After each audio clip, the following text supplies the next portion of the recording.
જય સ્વામિનારાયણ. પ્રસંગ છે સન 1995 મુંબઈનો. તે વખતે સ્વામીશ્રીનો અમૃત મહોત્સવ ઉજવાયો. તે વખતે સ્વામીશ્રીના ઉતારામાં સ્વાગત કક્ષની સેવા સાધુ વિવેકનિધિદાસ સ્વામીને મળી હતી. તેઓ સ્વામીશ્રીના ઉતારાની બહારની શોભા વધે તે માટે 4 સફેદ સસલા લાવ્યા હતા.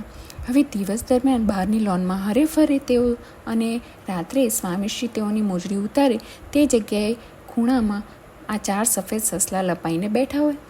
ઉત્સવ દરમિયાન એક સવારે ઉતારા બહારની લોનમાં આ સાધુ વિવેકનિધિદાસ બેઠા હતા. બાજુમાં સસલાને રમતા જોઈને લાગ્યું કે 4માંથી 3 સસલા કૂદાકૂદને કિલ્લોલ કરી રહ્યા છે, પરંતુ એક સસલું એક બાજુ બેસી રહે છે. આવું કેમ થયું હશે? તેઓ વિચાર કરી રહ્યા હતા. એ જ સમયે પાછળથી એક વ્યક્તિએ આવીને તેમને કહ્યું કે કયું સસલું બીમાર છે. આ સાંભળી તેઓ ચમકી ગયા કે અમને કોણે કીધું કે સસલું બીમાર છે? એટલે તેમણે સફાળા પૂછ્યું કે તમને કેમ ખબર પડી કે સસલું બીમાર છે? કેમ કે રાત દિવસ સાથે તો અમે રહીએ છીએ.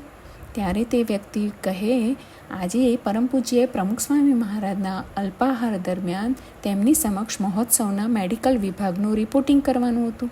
તેમાં બધા જ સ્વયંસેવક ડૉક્ટરો વચ્ચે એકમાત્ર વેટરનરી ડૉક્ટર તરીકે હું ઉપસ્થિત હતો અને રિપોર્ટિંગ દરમિયાન મારી ઓળખાણ સ્વામીશ્રી સમક્ષ અપાઈ. ત્યારે સ્વામીશ્રીએ કહ્યું કે અહીં બહાર એક સસલું બીમાર લાગે છે, તો તેની દવા કરજો. એટલે હું દવા કરવા આવ્યો છું. આ સાંભળીને સાધુ વિવેકનિધિદાસને થયું કે મહોત્સવમાં ઉમટતી રોજની લાખો વ્યક્તિ અને અસંખ્ય મહાનુભાવોની વચ્ચે પણ આવા પામર સસલા જેવા જીવની પણ સ્વામીશ્રી ખબર રાખે છે. આવા મહાપુરુષના શરણે આપણે આવ્યા છીએ અને તેઓના જ થયા છીએ, તો આપણે ક્યાં કોઈ ચિંતા કરવાની રહી, ખરું ને? જય સ્વામિનારાયણ.